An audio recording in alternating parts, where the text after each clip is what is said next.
Perfect. I'm Tessa Smith with Mama's Geeky. Thank you so much for taking the time today. I really appreciate it. Of course, yeah. I love this movie. It's so much fun. Oh, thank you. But you have a comedic background, so what drew you to want to do something that was more of a thriller? Yeah, I mean, this movie came out of a place of me finding myself in a point in my career where I wasn't getting the job opportunities that I wanted. I'm a big fan of genre.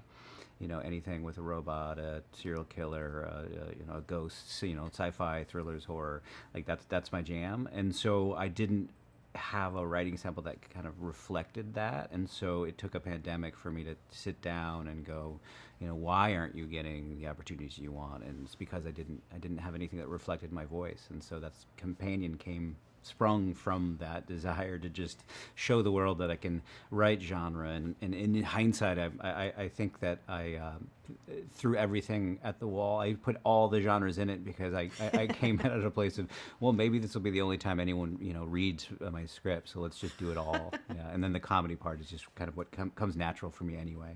Yeah, I was gonna say it perfectly weaves comedy in. Yeah, thank you.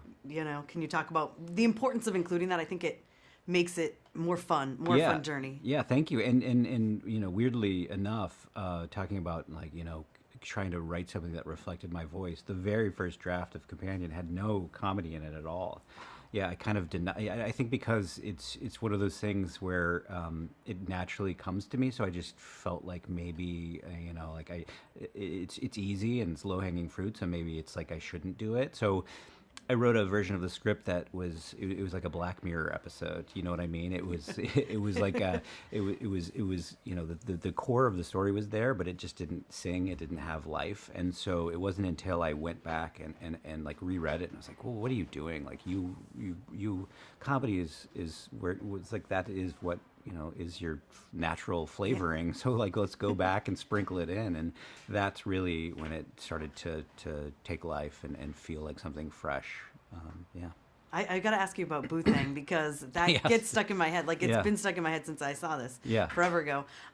So can you talk about finding that song? It feels so perfect for that meet cute. Oh, thank you. Yeah, I mean, there's multiple layers to it. Like it's like the only kind of everything else is dated. It's like a 60s or 70s song, and in A Book of Love is an 80s song, but that specifically is more timely, and so it just felt right to put Eli is like crafting this meet cute, and so it just felt right for it. And that's credit to Rob Laurie, who's the music supervisor, who just gave us a list of like 10 songs, and it was we were listening to each one, and then Little Boothang came on, and like, oh my gosh, this is weird and fun and retro, but also present day, and yeah, it always gets a laugh when it pops up. It's perfect. Is that what was playing on set, or did you guys not have anything playing on set? No, we didn't have anything on set. So you just kind of you have them dance because you don't know what you're going to get the rights for. Like music can be very expensive, so you just have them dance to something, and then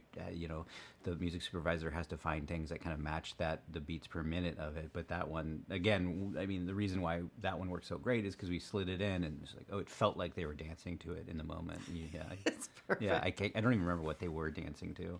It's great. And then before we wrap, what will you say to audiences to get them to see this? And maybe even would you suggest going in not even seeing the trailer, just completely blind? Yeah, I mean, if you have enough faith in like the teaser, if you that's enough to get you into the theater, yeah, don't do any research. But I also understand that there's so much competition these days, and you can go home and watch anything on Netflix, like TV and movies.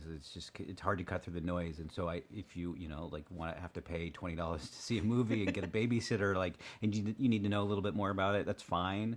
If you know the twist, there's still many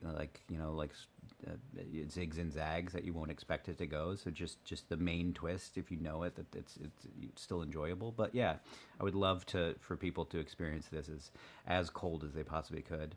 Amazing. Well, thank you so much, and congratulations. Thank you. Thank you.